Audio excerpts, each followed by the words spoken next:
What's happened to painting over the last 100 years? Why has so-called self-expression completely replaced mastery? Where has beauty gone? And can art that has lost its beauty still be called art? My name is Nick, this is my art channel, and these are the thoughts that kept me awake while I was working on the underpainting for my new master copy of Rosso Fiorentino's painting Cherub Playing the Lute. So today, let me share with you both the process and some of the thoughts that came to me during this time.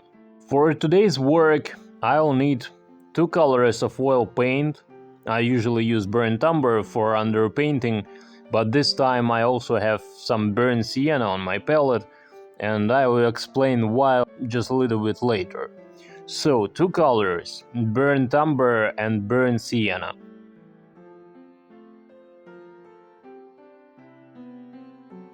Several brushes, white spirit-based solvent, and most importantly, time. But I have plenty of time. The night has just begun, dawn is still far away, so let's get to work.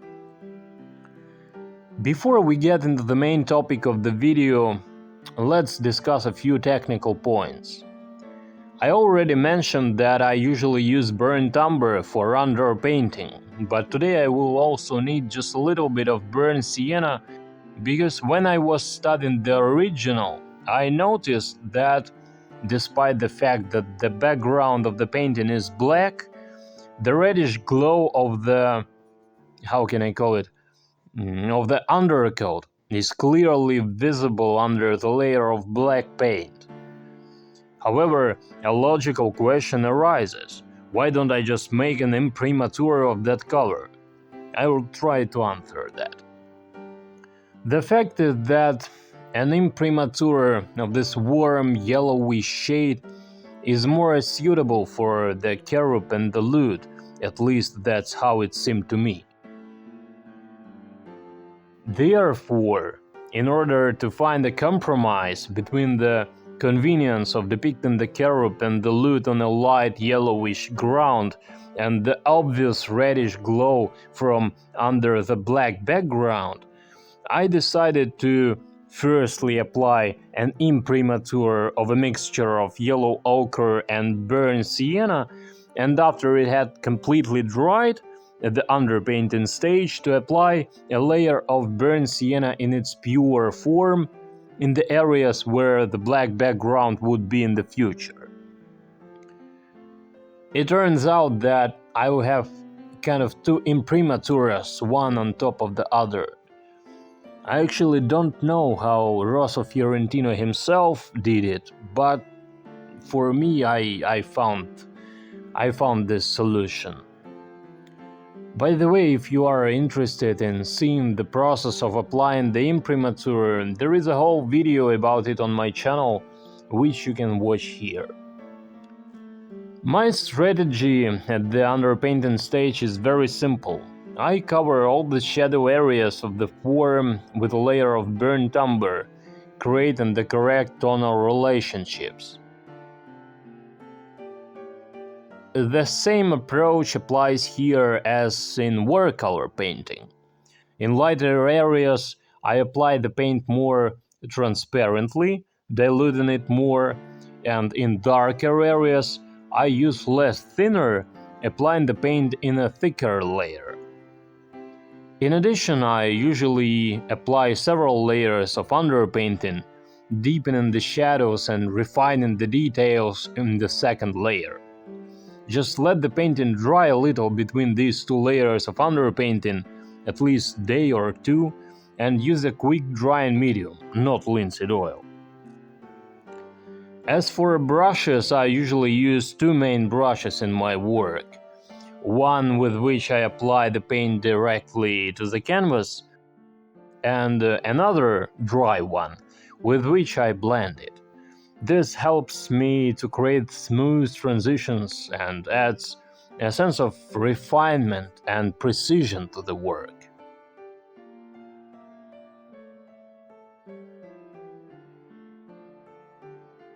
Well, now that we've covered the technical aspects, we can finally move on to the main topic of this video.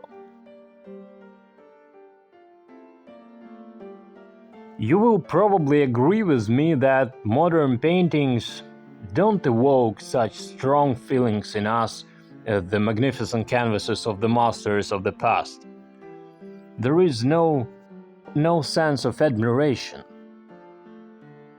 And there are many reasons for this: composition, subject matter, mastery, technique, and so on. For example, you'll hardly find Madonnas, angels, saints, scenes from the Bible, or ancient Greek mythological stories in modern paintings. And you must agree that such subjects evoke incomparably stronger emotions than some abstract multicolored brushstrokes of paint roughly and chaotically scattered across the canvas without any meaning. I just gave this as an example. In reality, there are many reasons why modern painting has changed so dramatically. This include the secularization of society, general degradation, changes in worldview, the acceleration of the pace of life, and the departure from spiritual values. Each of these reasons deserves a separate lengthy philosophical discussion, and we won't talk about that today. We will talk about time. Great art takes time.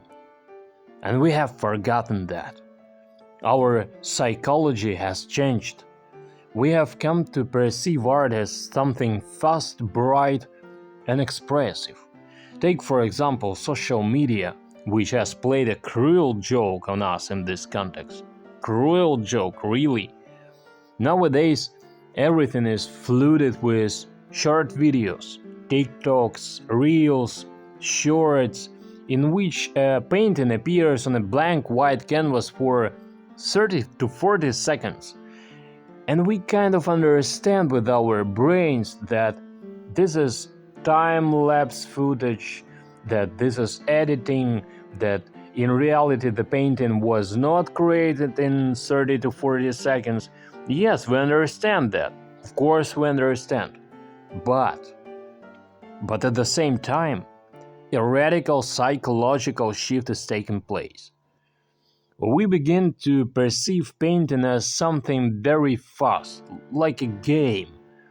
And so we can no longer sit seriously and methodically for hours in the studio creating complex works, because our brain is already telling us that painting should be fast and easy. And this contradicts the principles of serious art, because I repeat, great art takes time. It requires skill, and skill is labor, diligence, and perseverance multiplied by hours, days, weeks, months, and even years of hard work. Just think, for example, of the technique of traditional multi-layer painting, which I often talk about in my videos. The working process itself with this approach requires time, a lot of time.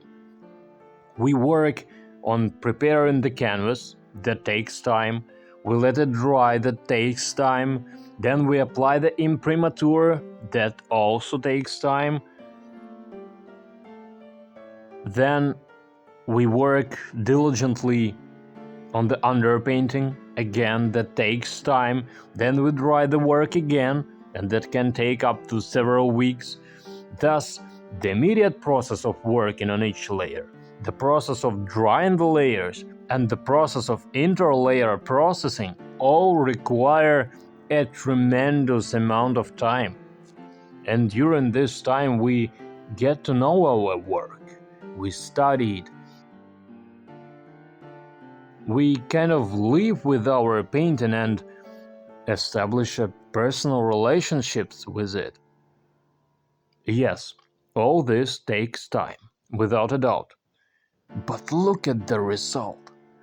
Look at the great masterpieces of the masters of past centuries, and you will understand that such a result is definitely worth the time spent. You probably noticed that I didn't use time-lapse footage in this video. I did this on purpose to show how long and focused the process is. I also showed you very close-up footage so that you could see for yourself the precision and accuracy that must be present in every brush stroke. And most importantly, I wanted you to see that in the early stages of work on a painting, it is very far from being beautiful. Very far.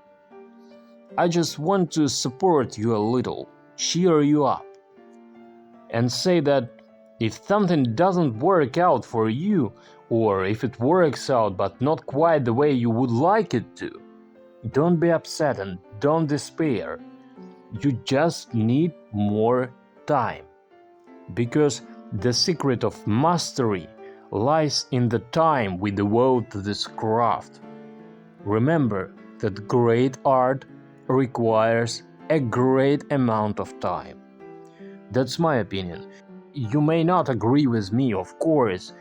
If you have any thoughts on this, please share them in the comments. I would be very happy to hear your opinion. Let's start a discussion. Let's talk about this. It's a very interesting topic. And now, I wish you all the best. Sincerely yours, Nick.